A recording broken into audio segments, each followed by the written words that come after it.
Saya waktu itu beneran sampai nangis kayak di diperiksa dokter karena saya ngelihat papan tulis di sekolah tuh nggak jelas gitu. Sebetulnya terlalu banyak nonton film, awalnya terlalu banyak nonton film zombie gitu ya. Kalau sampai hari ini saya berkarya hampir ya sekitar kurang dari 20 tahun. Ya. Itu pengen meyakinkan bahwa jalan itu tidak pernah mulus. Ini yang jarang diceritakan oleh arsitek-arsitek yang sudah punya pengalaman ke junior-juniornya. Karena bahwa saya waktu itu benar-benar merasa terteror. Oh, oke. Dikejar-kejar, ditanya ini gimana, ini gimana. Every day, every time, itu yang buat saya kayak, aduh ternyata sangat ini ya, sangat membekas dan membuat traumatik buat saya. Sampai hari itu saya silent, sampai hari ini.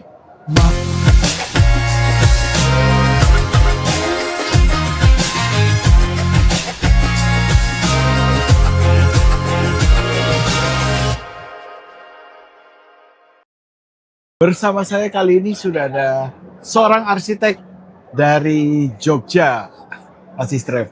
Terima kasih. Udah mau hadir dan kita mau ngobrol nih. Oke. Mas Istref, aku sudah cukup mengenal Mas Istref, lumayan lah ya. Walaupun nggak kenal terlalu dekat, tapi saya cukup lama mengenal Mas Istref. Tapi pengen tahu, sebetulnya Mas Istref sekarang sudah jadi profesional lah ya, arsitek ya.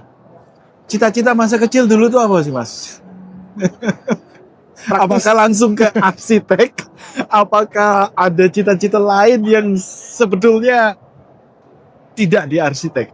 Kalau cita-cita yang aslinya sebetulnya ya dulu pengen jadi seorang pilot, profesional pilot ya. Oh. Tapi karena waktu itu sekitar tahun 90-an kan peraturan jadi pilot nggak boleh kacamata. Iya, Nah, iya. saya waktu itu beneran sampai nangis kayak diperiksa dokter karena saya ngelihat papan tulis di sekolah tuh nggak jelas gitu.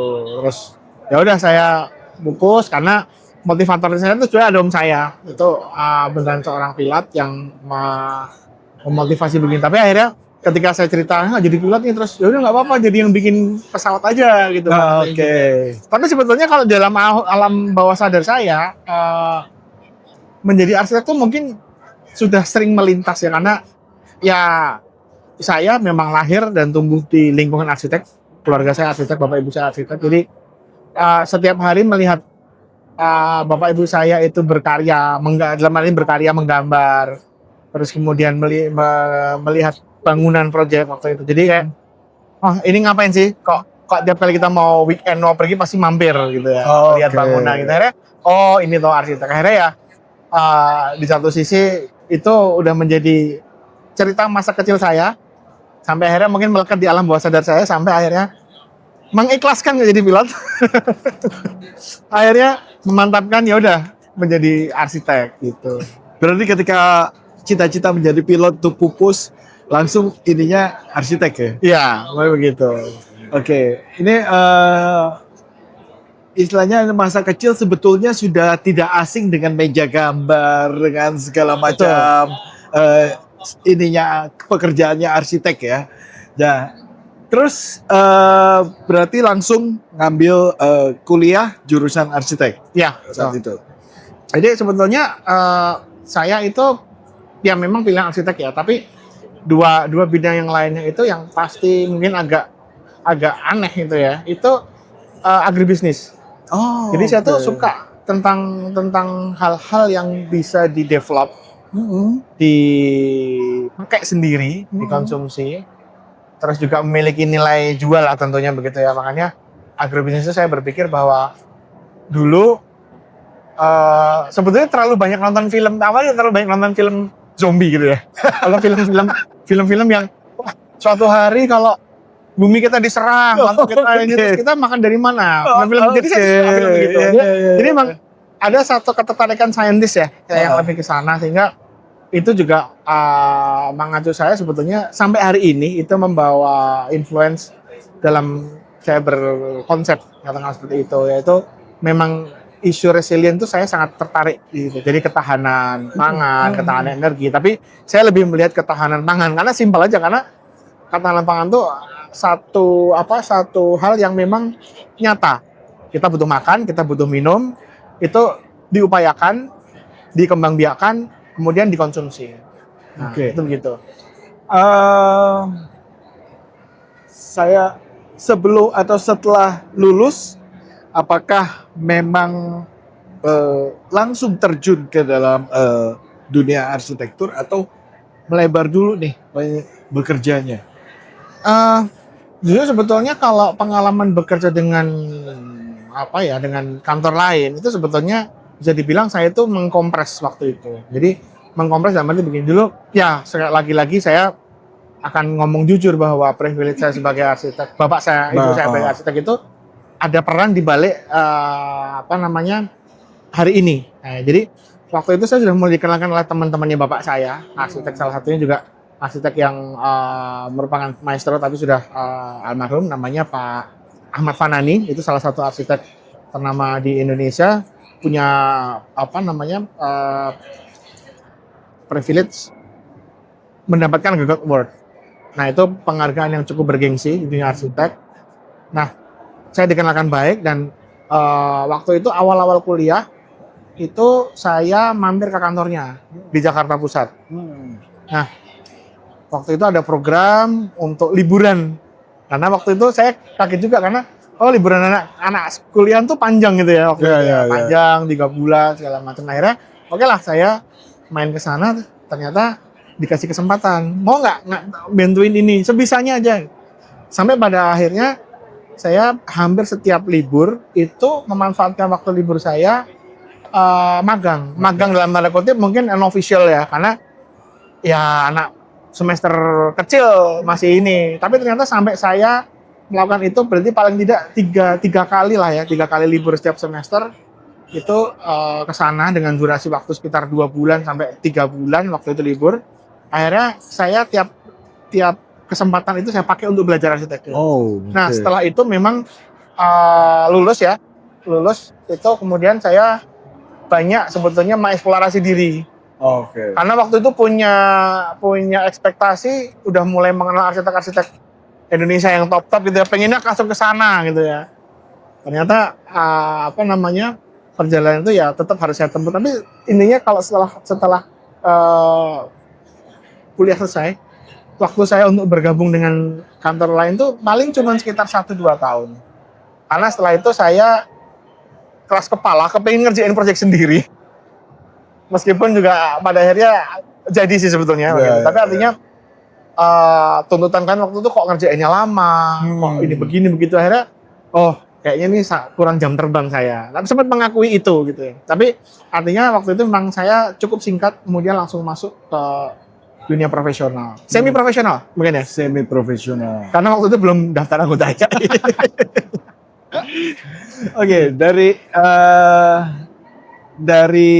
tahun berapa itu? 2008 Oke. Ya. Jadi langsung terjun ke sana karena waktu itu ya itu obsesinya tuh udah mulai muncul mungkin karena saya ikut ini ya, waktu itu ikut magang yang unofficial itu sering diajak ketemu. Iya. Jadi waktu kuliah tuh saya udah mulai mengenal bagaimana dan siapa itu namanya klien. Jadi itu kemudian semangat gitu. Dan udah nggak kaget lah ya istilahnya itu selesai ya. Oke, ada apa nggak pengalaman atau project yang sampai sekarang itu masih berkesan gitu dari selama mengerjakan project sendiri? Gitu. Ada, itu sebetulnya pertanyaan yang paling saya suka karena begini, sampai hari ini saya berkarya hampir ya sekitar kurang dari 20 tahun. Ya. Itu pengen meyakinkan bahwa jalan itu tidak pernah mulus. Ini yang jarang diceritakan oleh arsitek-arsitek yang sudah punya pengalaman ke junior-juniornya, bahwa suatu ketika kita akan punya titik nadir lah ya kata ya. Dalam hal ini project itu ya sebutlah tidak sesuai harapan. Bukan gagal total tapi tidak sesuai harapan. Nah, suatu ketika tahun 2017 saya pernah mengalami titik nadir itu, tetapi benchmark-nya, daya pantulnya untuk saya belajar lagi itu luar biasa sampai hari ini. Jadi ketika itu kami mengerjakan sebuah sekolah dengan set yang kecil, dan itu di sekolah itu mungkin agak lumayan di waktu itu ya lumayan inovatif karena sekolah itu harus bikin basement dengan ruang kecil punya lapangan di lantai atas. Nah, yang membuat itu menjadi terkesan adalah ketika itu pengetahuan manajemen proyek saya itu sebetulnya sudah ada, tetapi saya dibantah oleh klien Oke. karena mungkin waktu itu mereka menganggap saya masih anak kecil. Masih Tahu apa anak gitu. kemarin sore Biasa gitu ya. Oh, ya, gitu. Tapi ternyata itu menjadi titik yang krusial karena terjadi missing kegagalan proses konstruksi pondasi. Pecah. Oke. Waktu di pondasi titik apa di tes untuk dengan PDA test itu pondasinya crack, pecah. Nah, itulah di titik itu. Saya ingat sekali itu waktu itu menjelang akhir tahun. Jadi akhir tahun saya tuh nggak nyenyak. Oh, Nggak nyenyak, nggak nyaman karena saya dibayang-bayangi satu ditakut-takutin bangunannya roboh. oke. Tapi meskipun itu masih proses konstruksi. Ah. Ya singkatnya sampai tim struktur saya itu dosen saya, guru saya itu turun tangan menangani itu. Sampai akhirnya kami berdebat dengan klien sampai akhirnya tim struktur kami itu bilang ini saya sudah pegang revisinya, tapi pilihannya siapkan pengawas atau ganti kontraktornya. Oh, Di situ oke. saya benar-benar pengalaman bagaimana proyek itu sangat krusial dan sangat panas sekali. Sampai pada akhirnya itu berlarut-larut kami menemukan titik titik damai lah gitu ya, bisa diselesaikan. Nah, akhirnya waktu itu kami melepas itu ke konsultan konsultan sipil yang baru di Value Engineering, dan seketika itu juga saran dari guru saya atau dari mentor saya itu dilepas. Nah, itulah saya punya satu-satunya proyek yang saya dengan bangga waktu itu karena untuk pertama kalinya mengerjakan dokumen perencanaan lengkap dengan perizinannya total beres. Tetapi kerjaannya nggak beres. Sampai pada akhirnya tuh Pak Luis, saya harus mencoret itu dari portfolio saya. Saya nggak pernah mau menceritakan itu dan saya tidak pernah mau menampilkan itu sampai hari ini. Oh. Jadi kalau ditanya pernah nggak punya mencoret portfolio? Pernah. saya jujur apa adanya itu, dan pernahnya pun karena saya kecewa dengan klien, iya. Kecewa dengan bentuk desainnya yang sudah diacak-acak, iya. Tetapi puasnya adalah prosesnya itu sebetulnya sangat ideal. Tapi proses konstruksinya tidak ideal. Bahkan itu pernah waktu kami mengajukan waktu itu sertifikasi di IAI, waktu itu belum STRA. Ya. Dokumen saya itu dijadikan dokumen acuan bahwa seperti ini loh dokumen perencanaan yang benar. Oh. Karena lengkap dari gambar, struktur, ME, arsitektur, RKS, RAB lengkap sampai perizinannya keluar. Oke. Jadi itu yang membuat saya dongol sebetulnya. Prosesnya oke. Oh ya. Eksekusinya. Eksekusinya yang semua sudah lancar ya, semua Iya. proses sudah lancar, tapi eksekusi yang kacau. Oke. Nah, jadi sebetulnya apakah tadi kalau saya lihat dari dosen Anda yang juga ada ketegasan yang memberikan syaratnya harus ganti kontraktor atau itu sifat atau sikap seperti itu harus dimiliki oleh seorang arsitek. Iya. Sikap itu muncul ketika kita memahami struktur organisasi proyek itu bagaimana. Sehingga kita bisa menempatkan diri ya waktu itu ya. Oh, belajar begini. Oh, ternyata kalau kita dipaksa klien untuk ini tuh sebentar. Ini harusnya ada wasitnya. Namanya pengawas atau MK. Ya. Dan itu memang menjadi knowledge yang waktu itu masih awam untuk klien. Karena argumennya sederhana. Saya memanggil MK atau pengawas harus keluar kos lagi. Oh, Nah, ini kan ada satu polemik ya akhirnya ya. Artinya klien pun itu mungkin punya uang, tapi pengetahuan ini tuh mungkin belum. Ya. Dan itu terjadi menjadikan konsekuensi kos, kemudian ada, ya pasti kos lah ya, tambahan kos, kemudian ada trust. Itu menurut saya juga menjadi hal yang sangat mahal. Jadi waktu itu mahalnya adalah mahal kos repairnya, yang kedua adalah mahal kos pembiayaannya, trustnya, pembiayaan trustnya. Sampai waktu itu kami benar-benar berhubungan cukup renggang dengan klien. Dan ini ada fakta unik nih Pak Luis. Semenjak 2017 itu sampai hari ini itu yang nyebabkan HP saya tuh selalu saya silent, nggak pernah ringtone. Itu konyol. Tapi seriously itu kayak temu karena saya waktu itu bener-bener merasa terteror. Oh, oke. Dikejar-kejar, ditanya ini gimana, ini gimana. Every day, every time, itu yang buat saya kayak, aduh ternyata sangat ini ya, sangat membekas dan membuat traumatik buat saya. Sampai hari itu saya silent, sampai hari ini. Makanya Jadi, ada kontak Jangel. Itu sampai ketika kalau misalnya nih kita lagi nggak sengaja ngeklik ini ya handphone itunya apa silent mode-nya kebuka ya, itu cepet-cepet saya matiin. Ya ampun. Sampai segitu, Pak. Saya nggak tahu apakah memang itu sangat ini atau saya yang sentimental ya, tapi itu menurut saya menjadi catatan cerita. Konyol, tapi memang itu real fact. Iya. Oke. Ya itu bisa dialami oleh teman-teman yang mereka yang masih junior ya, ada yang muda-muda juga ya, hal seperti ini ya. Oke, dalam perjalanannya sudah sekarang atau juga membentuk komunitas YYAF di Jogja. Mas, boleh ceritain sedikit nggak tentang komunitas ini YYAF ini? Ya, jadi YF itu sebetulnya forum ngopi lah ya. Kalau kita omongin sekarang, karena memang founder-founder kita, terus katakanlah Mas Judi, kita bilang YF kalau emang ini meresahkan, meresahkan artinya mengganggu atau tidak disukai, besok pagi suruh bubar aja. Toh kita nggak ada formal atau legal yang memang harus ada pengangkatan ketua atau apa. Jadi memang itu sebagai forum kumpul aja sebetulnya Pak Gini. Jadi memang forum kumpul yang itu memang waktu itu menjadi hal yang antara baru dan lama karena kalau di Jogja itu kumpul guyup gitu tuh udah hal yang umum ya. Tapi ini spesifik apa namanya komunitas arsitek yang itu memang membahas hal-hal yang waktu itu membahas tentang bagaimana kita itu survive dan eksis di dunia arsitektur khususnya di Jogja. Ya, akhirnya isunya macam-macam dari tentang apa bagaimana membuat produk arsitektur perencanaan yang benar, fee yang paling tabu sampai hari ini pun kalau ditanya waktu itu tuh kita ngomongin fee ngapain sih? Kayaknya nggak kelar, nggak ada jawaban itunya. Karena nggak ada titiknya gitu kan. Iya.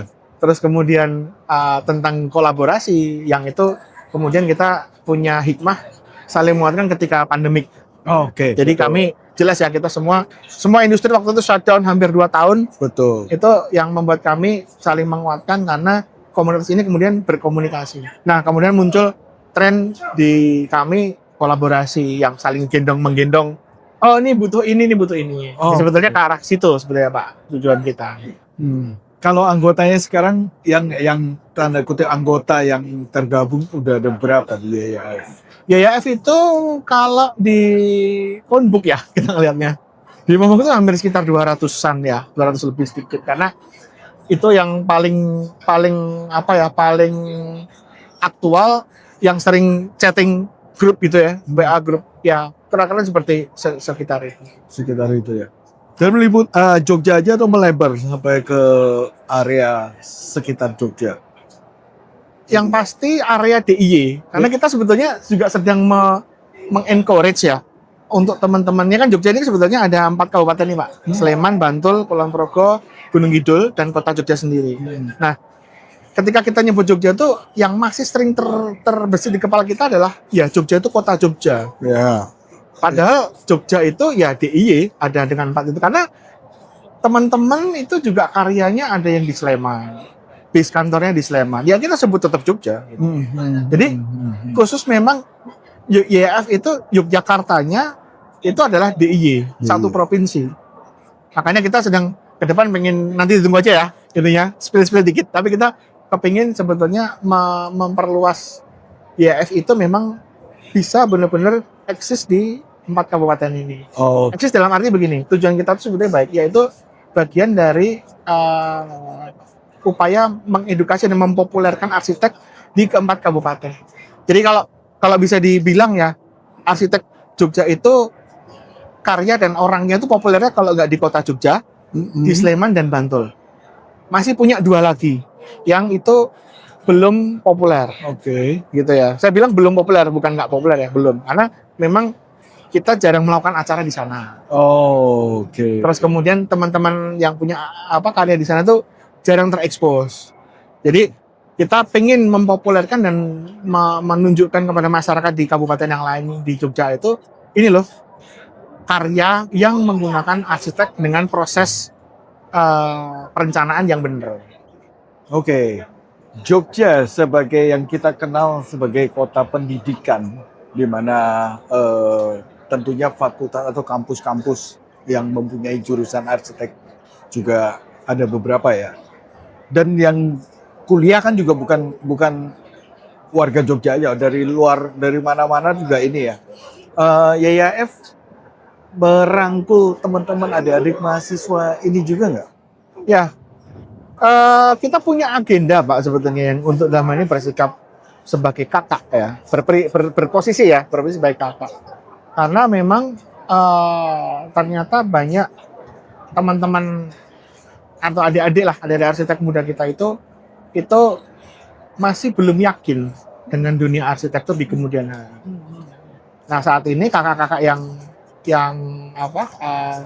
memang sudah berkiprah di profesional itu terpanggil untuk bercerita lebih heart to heart dengan adik-adiknya gitu. Oke. Nah, sebetulnya begini, ini bukan perkara diskriminatif enggak, tapi bahwa kami itu sedikit membatasi supaya komunikasinya benar. Okay. Karena jadi makanya IAF itu isinya itu sebetulnya profesional muda. Dan sifatnya memang prinsipal, tidak bisa semua orang masuk ke sana. Karena memang ini kita filter supaya komunikasinya dan visinya itu setiap kali kita diskusi jelas. Oh iya betul. Nah, adik-adik itu memang kita siapkan ruang forum yang gap-nya tidak terlalu jauh, komunikasinya, cara pandangnya. Nah, disitulah saya, Mas Widi dan Mas Yudi itu membuat program namanya Kelas Sabtu.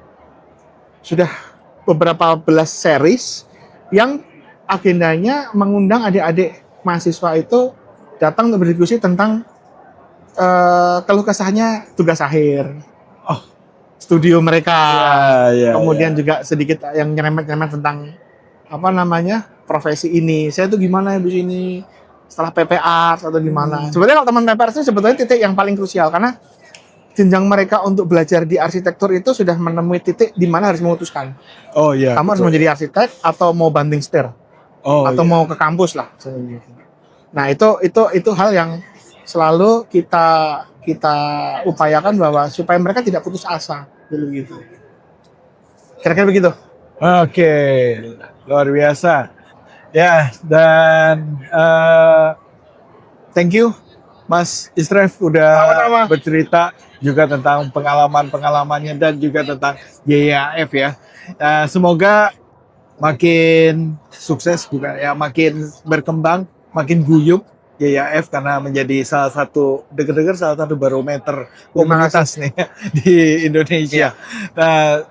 Makin guyup, makin bisa ngemong adik-adik yang baru lulus ini dan menjadikan dunia arsitektur di Jogja khususnya dan di Indonesia ya lebih baik lagi pastinya. Amin. Terima kasih banyak. Thank you Pak Alex. Sukses juga. Oke. Ya itulah tadi obrolan kita dengan Mas Isref yang sudah mampir dan sudah bercerita banyak tentang pengalamannya. Dan tunggu juga episode berikutnya yang pasti kita akan ngobrol dengan teman-teman arsitek lainnya. Saya Luis Li pamit. Bye-bye.